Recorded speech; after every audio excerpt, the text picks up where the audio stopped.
That time of the week for Immortal Behaviour. Andrew Johns alongside me. Hello, Joey. James. Let's rip in the big storylines leading to the grand final. Billy Slater, Cooper Cronk. Let's start with Cronk. Can the Roosters win without him? They can, but I don't think they will. I think Melbourne are probably the hottest favourites over the last 20 years, considering that Cronk's out. What a big influence he has on the team. Would you go in? Would you, if you were him, would you be playing? I mean, obviously we don't know the extent. No, you can't play with that. There's injuries you can play with and injuries you can't. Injuries like torn rotator cuffs, punctured lung. You can't play with. Oh, actually, you can win a grand final. No, you can't. You see in the second half, he couldn't pick it up. And it's his left arm, so when he kicks, he's got no balance, can't counter the kicks, so he's no chance. Okay, who takes his spot very quickly? I think Ryan Madison will play 5'8" and Kiri will play halfback. All right. Now, big talking point this week, aside from that, was Billy Slater being exonerated at the judiciary on Tuesday night. Boyd Cordner has said he doesn't know what a shoulder charge is anymore. Is the shoulder charge back now officially on the back of that decision? Well, I don't know what a shoulder charge is because that was an out-and-out shoulder charge. I want Billy to play, and I'm glad he's playing. No one should miss a grand final. But by the letter of the law, we're trying to outlaw a shoulder charge. That was a shoulder charge every day of the week. They can talk for days and days on end, have legal jargon and all sorts of whatever they talk about in there. But sit back and look at it. He hits him with his shoulder. He could have hit him with a conventional right shoulder tackle, head behind, and put him out.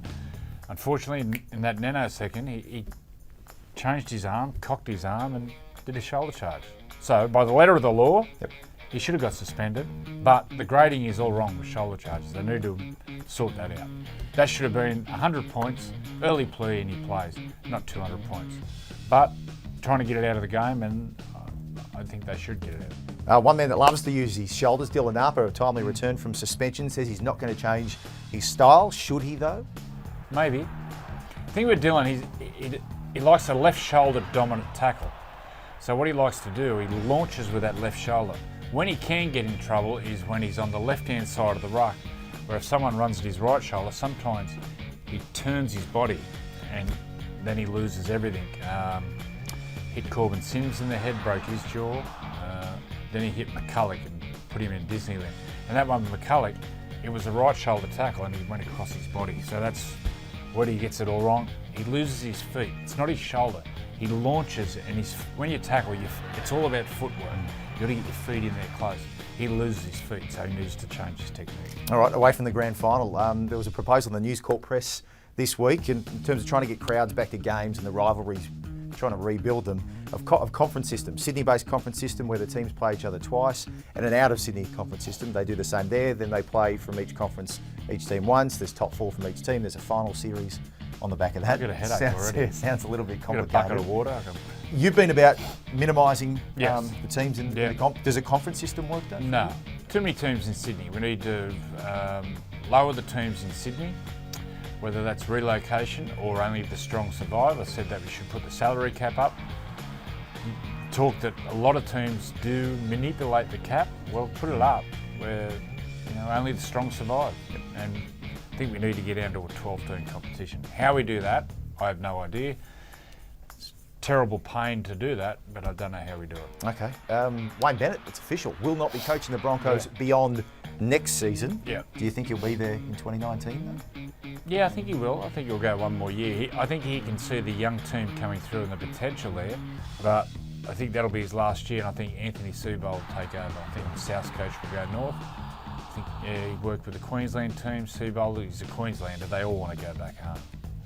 Oh, watch this space. Anthony Seibold, he's off contract at the end of the year too, Andrew.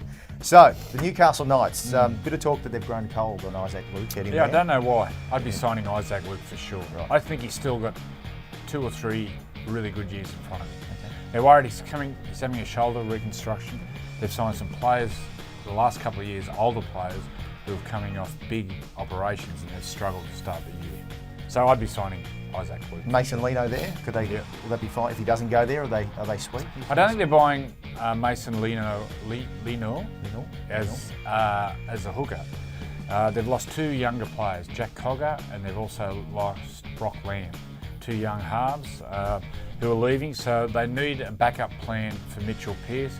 By all reports, Ponga is going to play in the halves next year, so it'll be Pearce and Ponga playing together.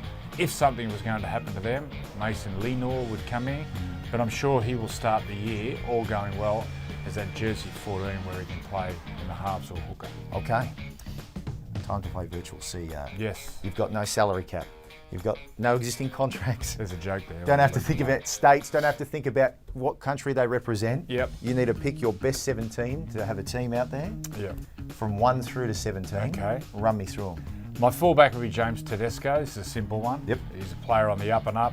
Killed him in Origin this year. Player of the series. Oh, sorry, he didn't get player of the series. Just phenomenal player. Yep. My wingers, one winger would be David Fusatua, just a phenomenal athlete.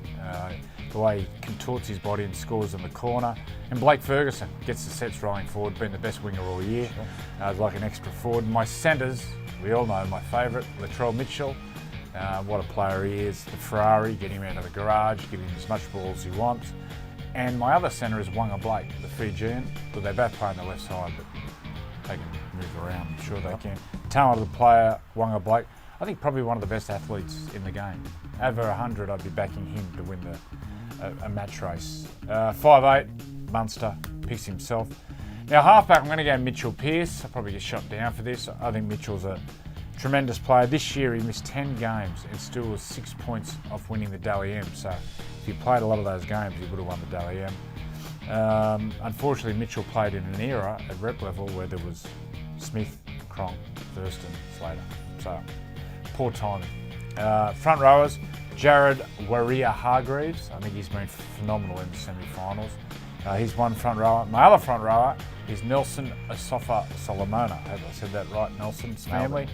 The big man on campus, he's just unstoppable. 2 Kiwi front rowers. A lot of great Kiwi forwards in the game. My dummy half would be Damien Cook.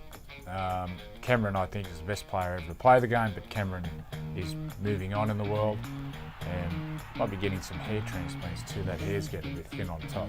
Maybe you go see Lockie's man. Look good with Lockie's. Listen, those two in the salon together. They'd earn their keep.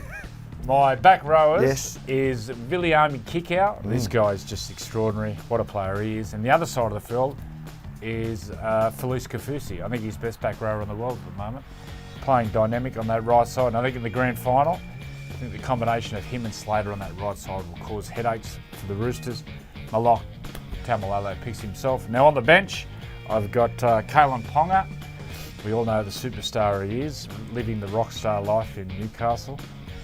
Good luck to him with that.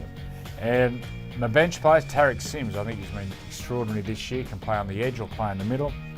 And the other one is his cousin, Regan Campbell-Gillard. Front rower with great speed over the advantage line. And my last one is Big Sammy Burgess. Big Sam. And my 18th man is Jack the Bone. I was going to ask whether he's going to... He'll be in there. Oh, I bet. He can be your team mascot. Yeah. Imagine showering. Oh, what's the coach doing? Hey, Jack, need a back rub? So there's the team. There's the team. salary. No salary cap of about 21 million. Yeah, I was going to say 25. Yeah. It's a pretty handy team you got there, Joey. Anything else in that head of yours you want to get out there? No. Last week, and then it's all off. Looking forward to the season's over, and then 2 weeks later, I'm like, I need routine in my life. Come on, get the footy back on. Nappies and feeding. That's your routine. You've got a routine. Yep. You're right. Thank you, Joey. Thank you. That's Immortal Behaviour with the 8th.